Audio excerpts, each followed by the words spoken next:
Não vai para lugar nenhum. Presidente do Zenit bate o martelo e diz que vai bancar a permanência de Claudinho.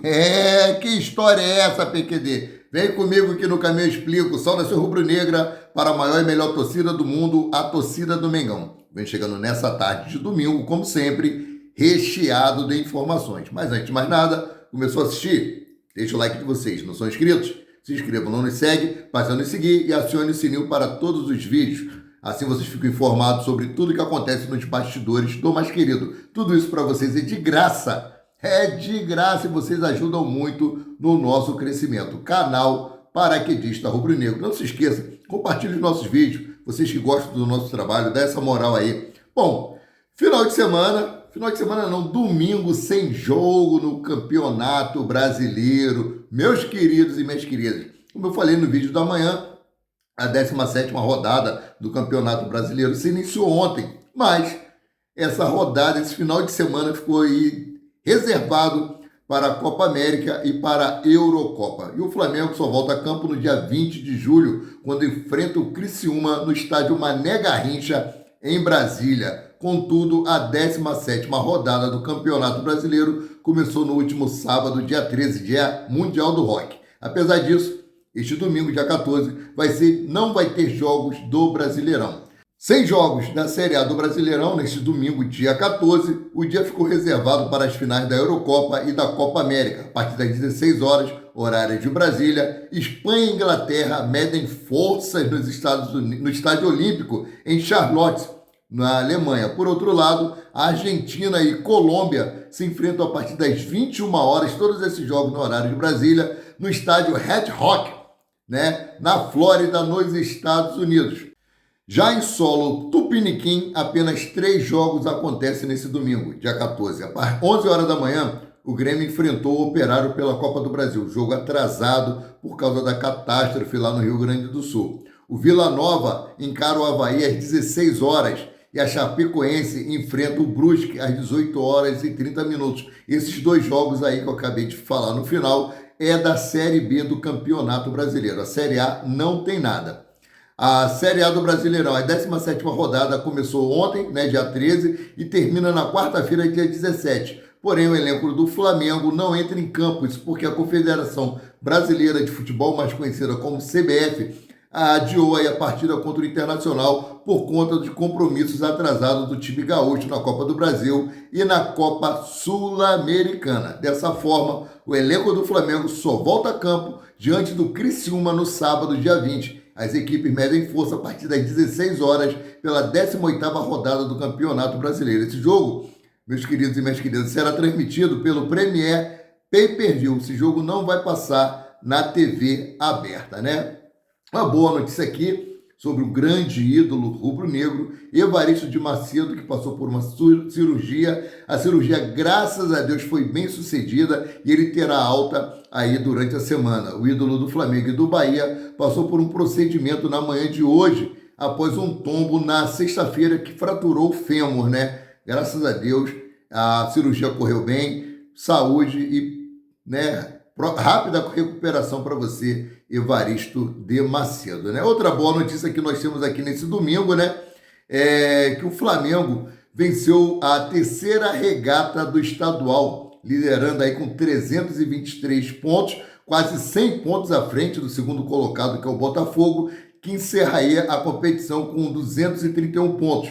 Rodolfo Landim, Rodrigo Dunche levantaram o troféu junto à equipe de Remo. Parabéns para a nossa equipe de Remo. Flamengo de céu, terra e mar, A boa notícia, que com o fim da Copa América, os nossos uruguaios estarão de volta e conseguirão aí ajudar o Flamengo nesse jogo da 18ª rodada do Campeonato Brasileiro. Agora, uma coisa que não ficou muito boa aqui foi para Vinícius Júnior, Depois da péssima atuação da seleção brasileira aí na Copa América, Vini Júnior, que era o primeiro colocado do ranking para conquistar a bola de ouro, caiu para segundo colocado. Aqui, vou trazer para vocês. O primeiro aqui é o Jude Bellingham, do Real Madrid. Segundo, Vinícius Júnior, Real Madrid. O terceiro é o Kylian Mbappé, PSG da França e atualmente no Real Madrid. O quarto é o Rodrigo, do Manchester City da Inglaterra. O quinto é o Harry Kane,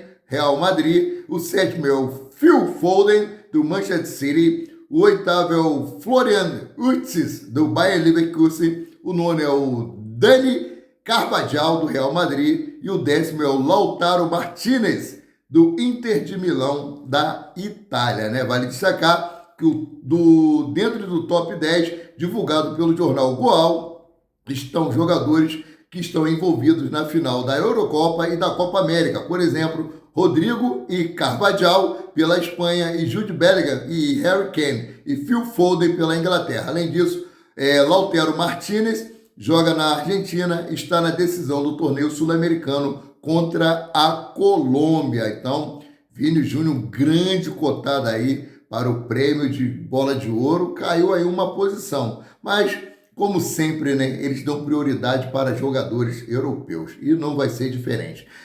Briga por jogador. Botafogo e São Paulo consultam a Lazio e entram na briga com o Flamengo por Marco Antônio. Matéria da nossa querida Natália Coelho, do Coluna do Fla, né?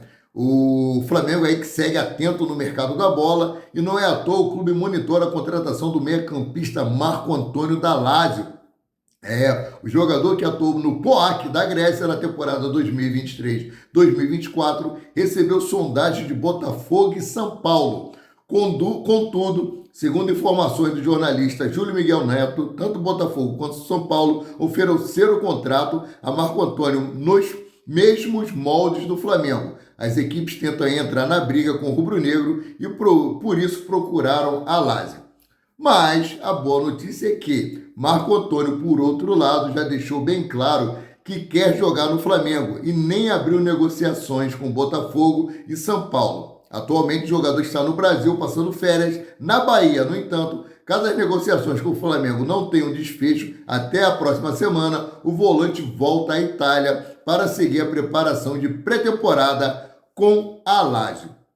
A Lazio aí está dificultando a negociação com o Flamengo, infelizmente, sempre é uma novela, né? Inicialmente a Lazio tinha aceitado o acordo com os moldes que o Flamengo propôs, contudo, nos últimos dias a equipe italiana fez exigências, com isso as tratativas envolvendo as negociações com o Marco Antônio atrasaram. Isso porque o clube da Itália exige que o Flamengo compre o jogador. O Flamengo quer o jogador por empréstimo, com opção de compra, com determinados gatilhos aí, né? Então, vamos aguardar, vamos ver. É sempre uma dificuldade negociar, negócios com o Flamengo é sempre assim e nunca vai ser diferente, principalmente depois da saúde financeira do clube da Gávea, né?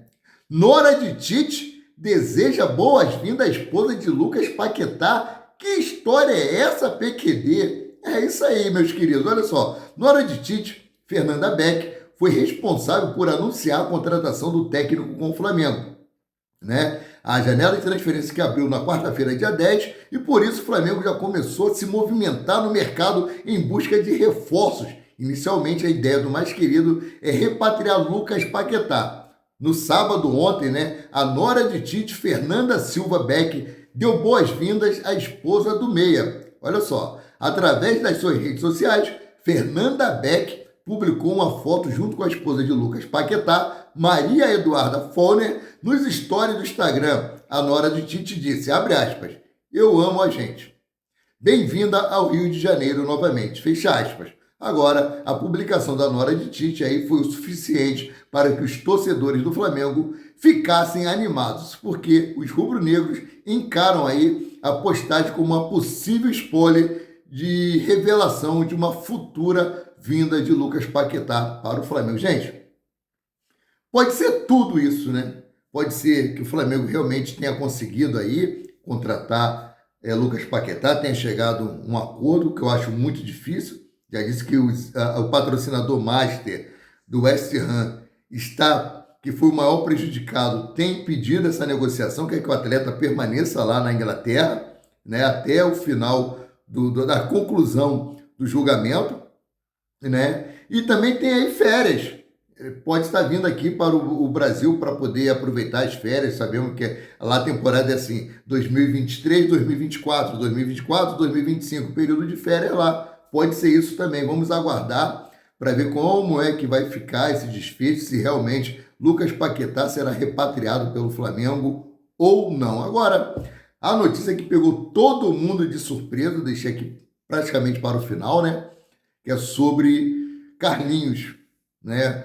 O presidente do time, o Zenit da Rússia, disse o seguinte: não vai a lugar nenhum, afirma o presidente do Zenit sobre Claudinho no Flamengo. Né? O presidente do Zenit da Rússia foi enfático ao falar sobre o futuro de Claudinho.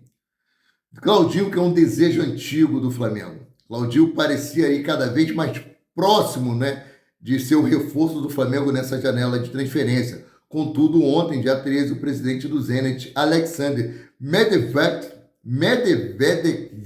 né, afirmou que o meia não vai deixar a equipe.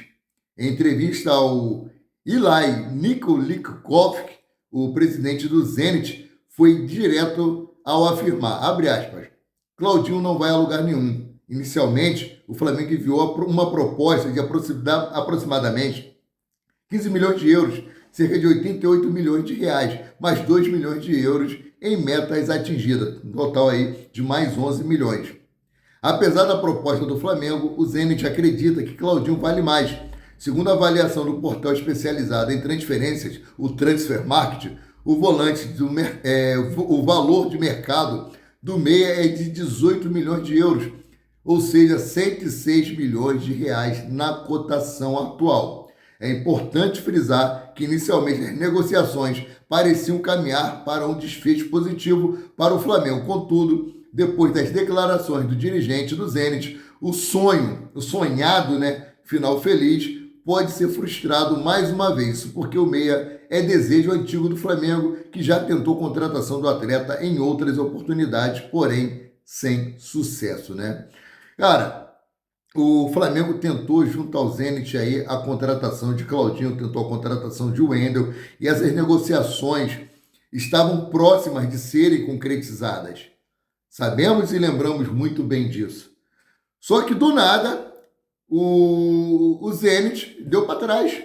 O Zenit, como das outras vezes, né, recuou quando estava perto da contratação chegar ao fim. E nós sabemos que é sempre difícil o Flamengo negociar com o Zenit, sabemos que é muito complicado, eles não dão boa vida, é um time muito rico, é um time que não precisa vender jogador para ter uma estabilidade financeira, né? E principalmente depois da atitude de Claudinho, quando estava tudo acertado ontem dentro de campo, quando ele foi substituído ali aos 15 minutos do segundo tempo. Isso também pode ter gerado algum problema interno. Tipo assim, ele já está com o negócio encaminhado com o Flamengo, eu estou conjecturando. Negócio encaminhado com o Flamengo, está agindo dessa forma, então vamos dar um castigo nele, a gente mantém ele aqui no clube. A gente não está precisando vender mesmo, é o Flamengo que quer comprar, é ele que quer sair, então vamos castigar e vamos deixar ele aqui. E pronto, essa é a minha percepção. Sendo assim, eu fico por aqui, voltando a qualquer momento com mais notícias sobre o rubro-negro mais querido e mais amado do Brasil e do mundo, o Clube de Regatas do Flamengo. Saudações.